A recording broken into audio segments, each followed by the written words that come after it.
What we have here is a pretty cool matchup. On the left is a 338 Win Mag, and right beside it is the 375 H&H Magnum. There is absolutely no doubt that these are both pretty massive calibers, but have you ever wondered which would do better on mild steel? Well, in today's video, we're going to try and figure that out.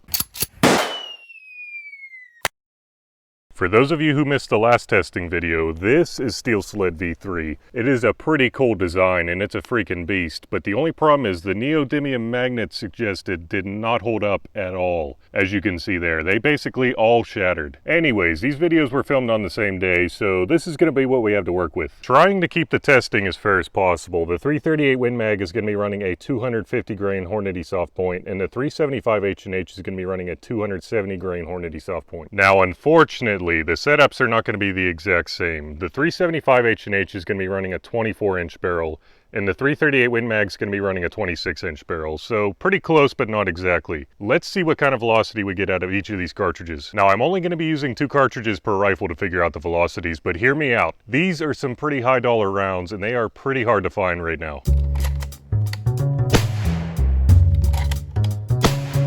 It looks like with that 250 grain fired out of the 338 Win Mag, we were getting an average of 2,655 feet a second with a crazy low standard deviation of 1.4, but keep in mind that's only 2 shots.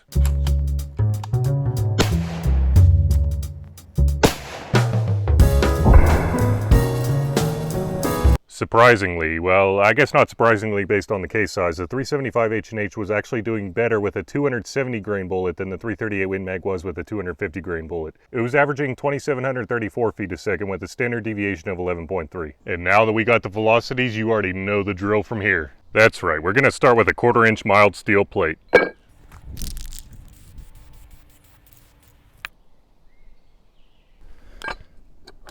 Alright, that is looking pretty good, but we'll have to see how these magnets hold up. I would normally start with the smaller caliber, but since the 375 H&H only has iron sights to work with, I'm going to go ahead and start with that one. Oh, and real quick, I guess I had never sighted in those iron sights before because I was aiming at this circle right here.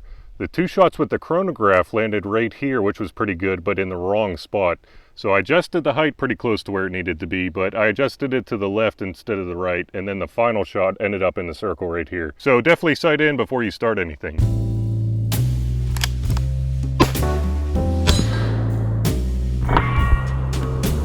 A solid hit on that 1/4 inch mild steel plate, and a pretty freaking clean hole if I do say so myself. And now it's time for the small boy. Pretty crazy saying that for how big of a cartridge it is.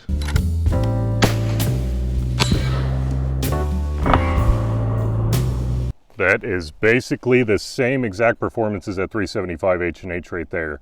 But if we're being honest, the 1/4 inch is basically a joke to these cartridges. So we're gonna have to beef it up a little, and I think the 3/8 inch mild steel is our next stop. Good looking paint. Looking good in the Steel Sled as well. I really don't think that 3/8 inch is gonna be a challenge for either of these cartridges, but that's why we're doing the testing, so let's go ahead and see.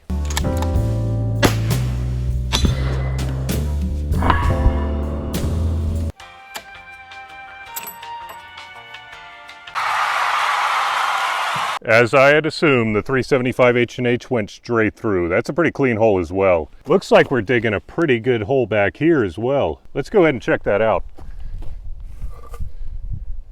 Oh yeah, look at that jacket right there. I don't know what other cool stuff we got in here. Oh, there's a big fragment of a bullet right there.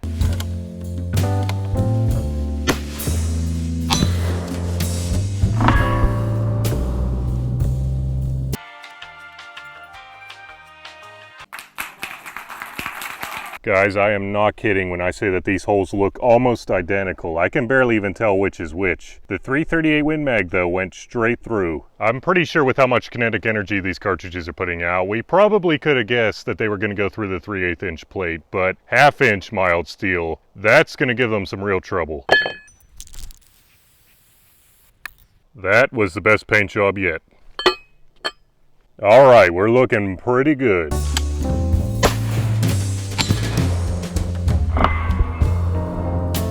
I aimed slightly higher and we hit in a much better spot there. It went straight through the 1/2 inch. I thought that it might give it a little bit of trouble, but I guess it's been used on elephants, so 1/2 inch plate is not too much.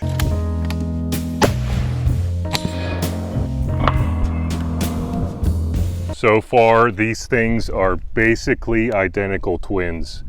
Those holes look virtually the same right there. Make no mistake about it, 1/2 inch is super impressive, but all the other magnums that I tested also went through a 1/2 inch, so it's time to step it up to a real challenge. 3/4 inch mild steel. I have not had a single cartridge, other than an armor piercing one, go through 3/4 inch of mild steel. So let's see what these can do. And that is actually the armor piercing that I was just talking about right there. Good to go. Extra good to go.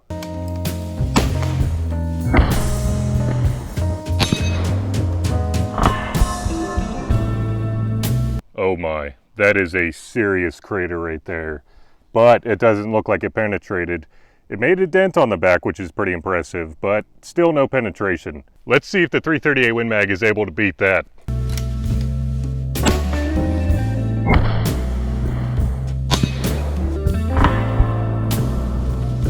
Even on this 3/4 inch mild steel plate, it looks almost identical on the back. The bulges are basically the same. The freaking craters on the front are basically the same too. I am pretty pleased with that performance right there, but now let's go back to the bench and see which one actually penetrated deeper. Because it's time to grind.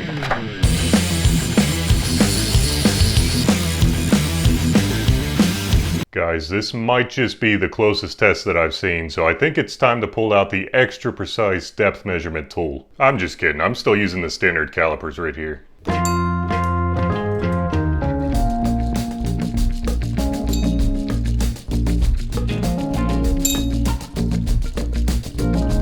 I don't know if you're ready for this, but the absolute deepest point that I could find on the 375 H&H was 0.328 inches. The absolute deepest point that I could find on the 338 Win Mag though was 0.343 inches. That's about as close as it gets, but the 338 Win Mag definitely won. Now what I think helped the 338 Win Mag penetrate a little bit deeper than the 375 H&H, even though it wasn't putting out quite as much kinetic energy, was that it's a smaller diameter bore, meaning that it's going to have less frontal area impacting the steel plate, which should help it penetrate a little bit deeper, and I think we saw that. These are not the projectiles that I used during testing, but I hope that you can see the difference in frontal area between these two calibers. One thing I am sure of though is that both of these cartridges are absolute beasts, and it'd be pretty hard to go wrong with either of them. But anyways, I really hope that you enjoyed today's video.